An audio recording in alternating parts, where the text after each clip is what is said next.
Irrigation Kit.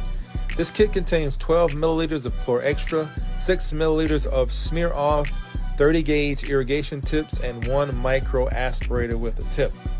So I get a chance to try this. Here's the Chlor Extra, and we're going to use it on this retreatment on tooth number 14. I really like Chlor Extra. It's like high power sodium hypochlorite with all these cool modifiers in it and surface surfactants present.